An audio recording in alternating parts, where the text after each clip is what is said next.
Hello students, question number 19 from JEE Main 2023, 29 January shift 1. The question is 3 rotten apples are mixed accidentally with 7 good apples.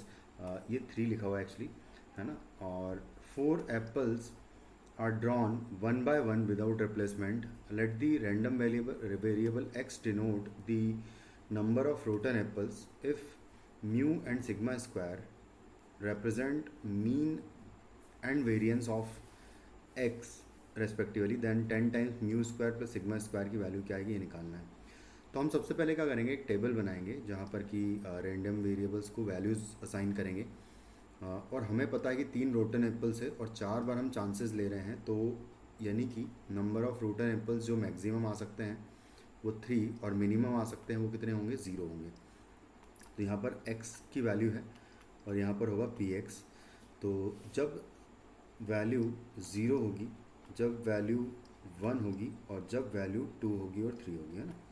तो ये हम लोग लिख देते हैं यहाँ पर. तो 3 मैक्सिमम वैल्यूज़ हो सकती है सिर्फ, है ना. 0 के केस में तो मैं निकालने में बिल्कुल भी इंटरेस्टेड नहीं हूँ. मान लेता हूँ कि पी एक्स इक्वल टू 0 जो है इसकी वैल्यू होगी, क्योंकि फाइनली जब हम रैंडम वेरिएबल कैलकुलेट मतलब सिग्मा और मीन कैलकुलेट करेंगे तो जब हम 0 को मल्टीप्लाई करेंगे पी एक्स के साथ तो 0 ही हो जाएगा वैसे भी. तो इस वजह से निकालने की कोई ज़रूरत नहीं है उसको.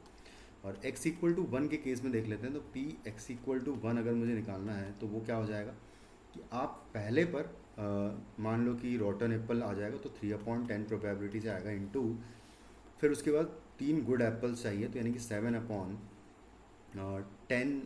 यहाँ पर अगर है तो यहाँ पर हो जाएगा 9, फिर आएगा 6 डिवाइडेड बाई 8, फिर आएगा 5 डिवाइडेड बाई 7 और इनटू करेंगे 4, क्योंकि ये 4 तरीके से ये चीज़ हो सकती है. ठीक है, क्योंकि पहले पे हो सकता है रोटन आ जाए, फिर सेकंड पे हो सकता है, थर्ड पे, फोर्थ पे, है ना. तो ऐसे 4 केसेस हो सकते हैं. इसको कैलकुलेट करेंगे तो इसकी वैल्यू आपको मिल जाएगी 1/2, है ना. ये सब कुछ आपस में कैंसिल आउट हो जाएगा, सिर्फ 2 नीचे बचेगा.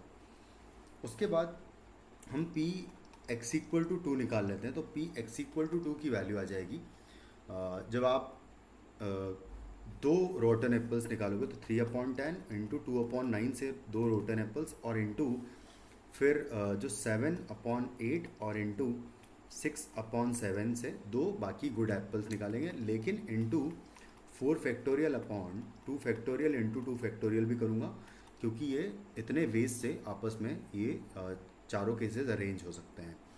तो इसकी वैल्यू आ जाएगी हमारे पास 3/10. ठीक है, ये हो जाएगी आपको इसकी वैल्यू 3/10 मिल जाएगी. उसके बाद फिर हम क्या करेंगे कि नेक्स्ट केस जो होगा वो p x इक्वल टू 3 के केस के लिए लेंगे. तो हम तीनों गुड एप्पल्स निकालना चाहते हैं, सॉरी रॉटन एप्पल्स. तो 3/10, 2/9 और इंटू 1/8 से तीनों रॉटन एप्पल्स निकाल लेंगे और 7/7 से फिर आपका जो गुड एप्पल्स है वही निकलेगा अपने आप, है ना. और मल्टीप्लाइड बाय 4 करेंगे क्योंकि ये भी 4 तरीके से हो सकता है. और इसकी वैल्यू हो जाएगी 1/30. तो इनको सबको अगर मैं वैल्यूज़ लिख दूँ यहाँ पर तो 1/2, 3/10 और 1/30.